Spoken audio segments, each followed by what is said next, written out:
When solving any proportion, you have to remember to cross multiply. 6 times 10 is 60. 5 times x plus 4. Remember to distribute the 5 to both the x and the 4.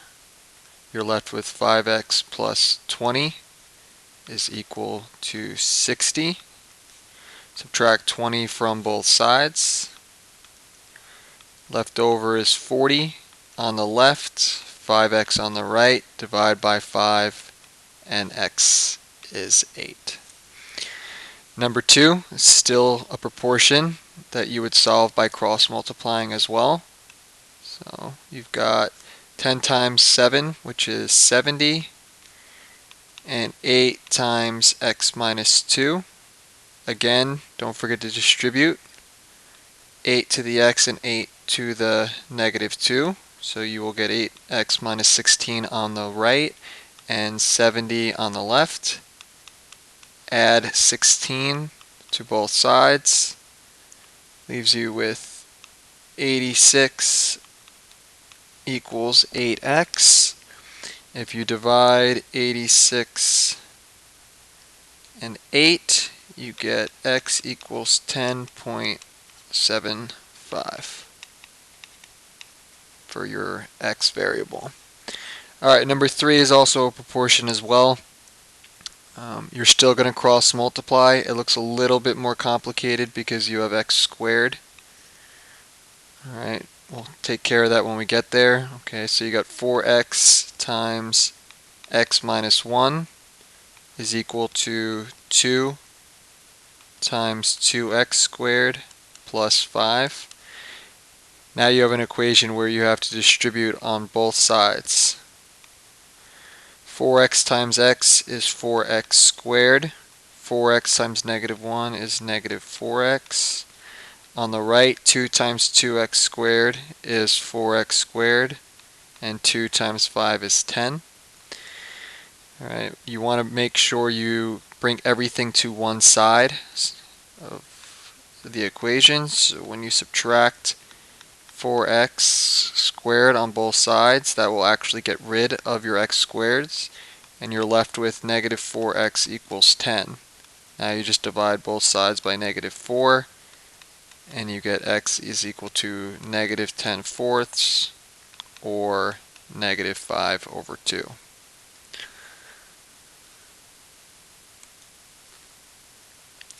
Number 4. On a map, two cities are 4.5 centimeters apart. The legend on the map states that every centimeter is 400 miles. So your ratio, they're telling you, is for every centimeter, that 1 centimeter is equivalent to 400 miles. And you want to know how many miles apart the cities are if the two cities are 4.75 centimeters apart.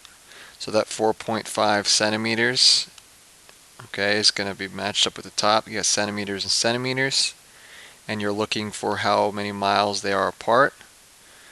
You're going to cross multiply. 400 times 4.5 is 1800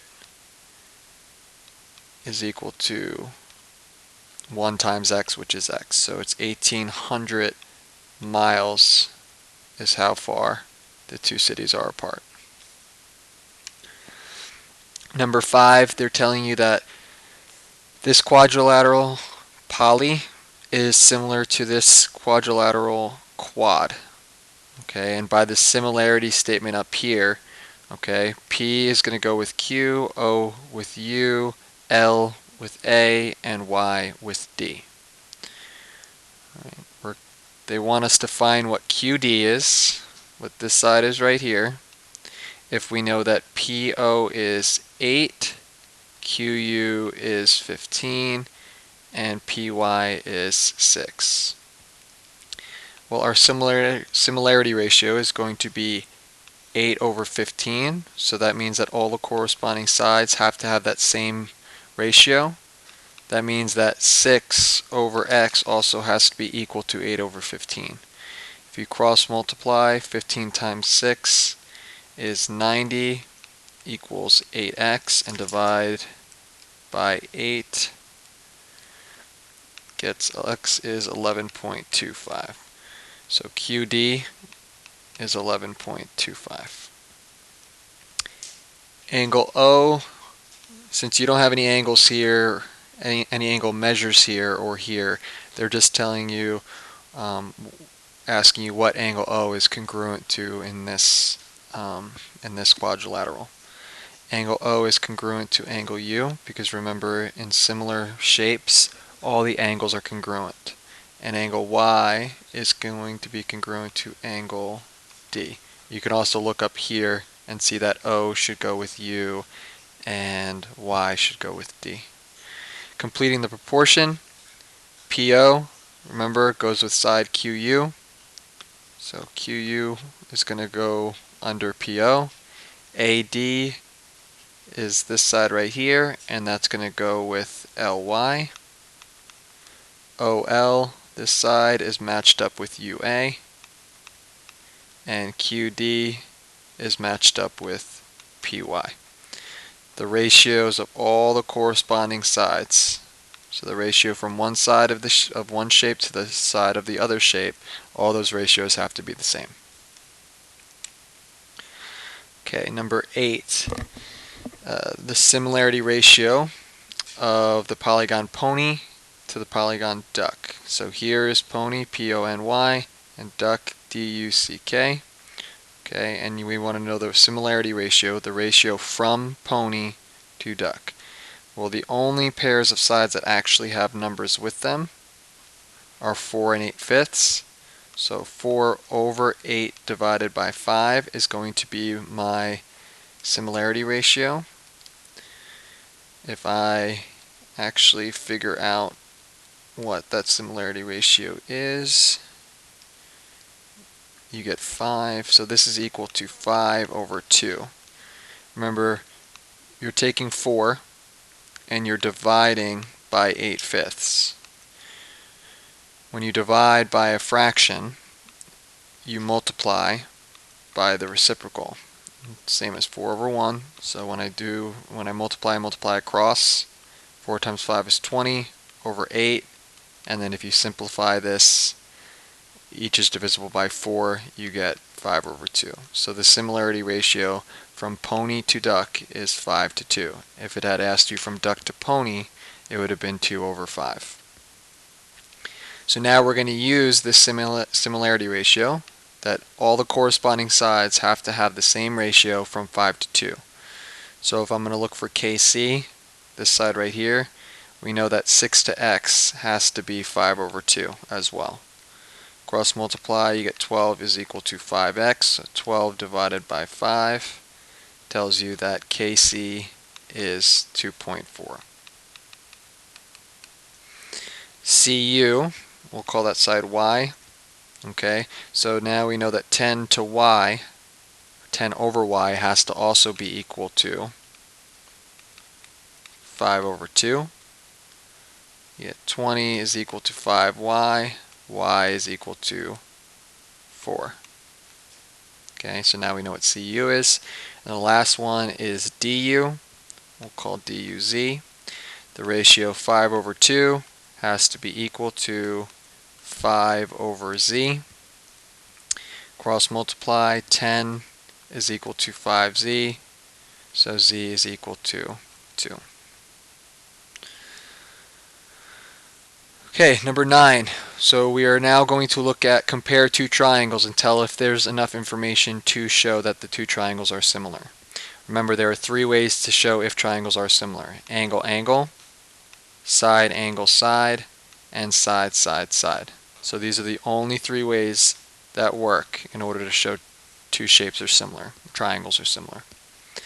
Okay, so the first 2 triangles we're looking at, you've got an angle of 56 and an angle of 64. You could figure out what this angle is because all the angles in a triangle add to 180 degrees. So we know that this angle is 60. You could also figure out what this angle is, same reason, all the angles add up to 180 degrees. And you get this angle is 66. So in order for angle to work, you would need two angles that are congruent in the two triangles, and from what it looks like, you only have one angle, the 64, that is the same in both. So then that would mean that these two angles are not similar. So not possible, or you can just write none. They're not similar. Alright, number 10, you're talking about this small triangle and then this large triangle. Well, by the reflexive property, they both share the top angle. If I'm to redraw the small triangle and then the big triangle, okay, they both include this whole angle. So far we have one angle that's congruent in both. The parallel lines, so you're talking this line right here is parallel to this line right here. You have a transversal, okay, that goes through those two parallel lines. That transversal allows us to say that this angle right here is congruent to this angle there because of corresponding angles. If I'm looking at this triangle, that's this angle right here, and then the big triangle, that's that angle right there.